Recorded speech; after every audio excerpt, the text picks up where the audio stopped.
On August 15, 1914, the Empire of Japan issued an ultimatum to Germany. She demanded the evacuation of Tsing-tau, the disarming of the warships there, and the handing over of the territory to Japan for ultimate reversion to China.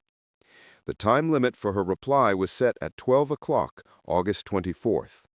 To this ultimatum, Germany made no reply, and at 2:30 p.m., August 23rd, the German ambassador was handed his passports, and war was declared.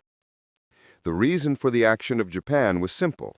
She was bound by treaty to Great Britain to come to her aid in any war in which Great Britain might be involved. On August 4th, a note was received from Great Britain requesting Japan to safeguard British shipping in the Far East. Japan replied that she could not guarantee the safety of British shipping so long as Germany was in occupation of the Chinese province of Tsing-tau.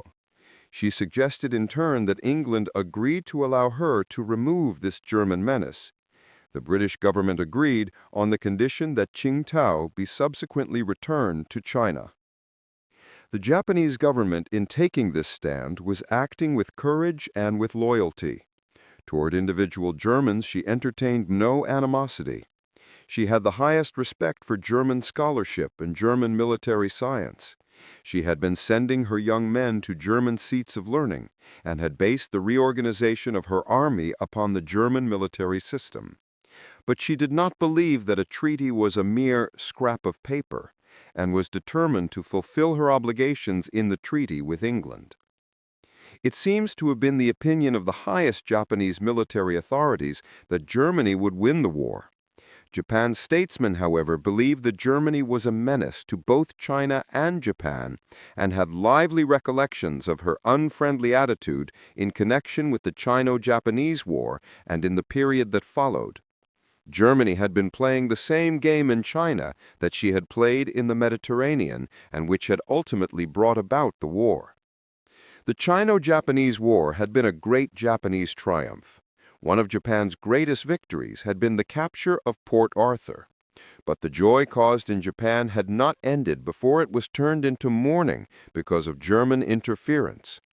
Germany had then compelled Japan to quit Port Arthur and to hand over that great fort to Russia so that she herself might take Kiao without Russia's objection.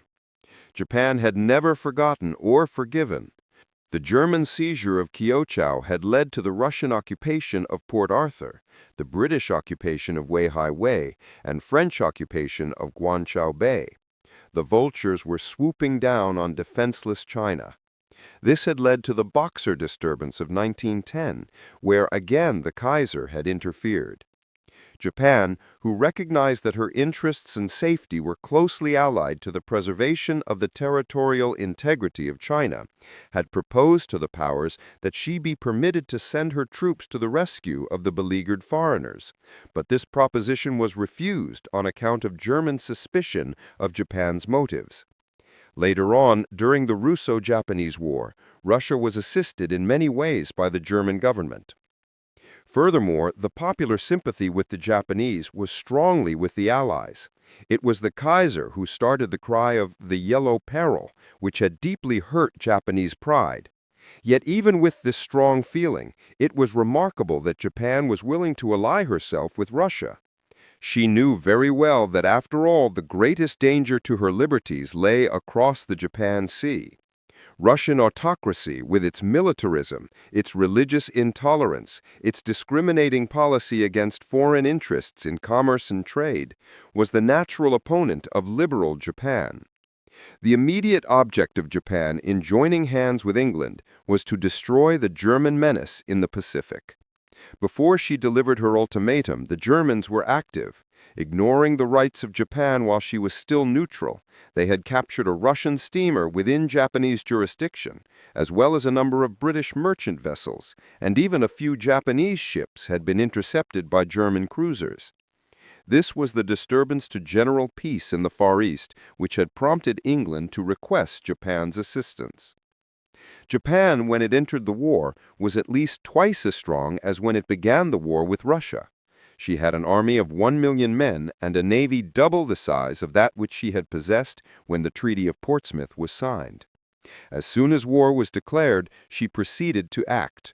A portion of her fleet was directed against the German forces in the Pacific, one squadron occupying Jalut, the seat of government of the Marshall Islands, on October 3rd, but her main forces were directed against the fortress of Tsing-tau. The Germans had taken great pride in Tsing-tau and had made every effort to make it a model colony as well as an impregnable fortress. They had built costly waterworks, fine streets, and fine public buildings. They had been making great preparations for a state of siege, although it was not expected that they would be able to hold out for long. There are hardly more than 5,000 soldiers in the fortress, and in the harbor but 4 small gunboats and an Austrian cruiser, the Kaiserin Elisabeth. As Austria was not at war with Japan, the authorization of Japan was asked for the removal of the Kaiserin Elisabeth to Shanghai, where she could be interned.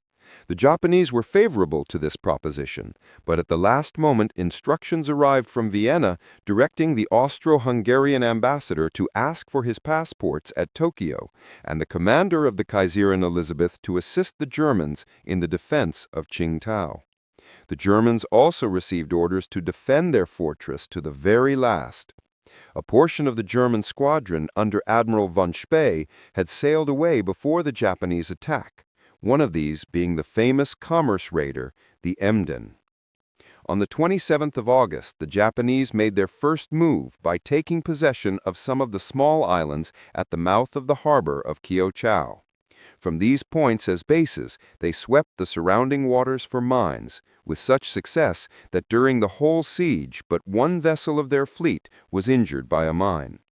On the 2nd of September, they landed troops at the northern base of the peninsula upon which Tsing-tau was situated, with the object of cutting off the fortress from the mainland. The heavy rains which were customary at that season prevented much action, but airplanes were sent which dropped bombs on the wireless station, electric power station, and railway station of Kiaochau, and on the ships in the harbor. On September 23rd, General Kamio captured the railway station of Kiaochau, which stands at the head of the bay. This placed him 22 miles from Tsing-tau itself. On September 27th, he captured Prince Heinrich Hill, giving him a gun position from which he could attack the inner forts. On the 23rd, a small British force arrived from Weihai Wei to cooperate with the Japanese.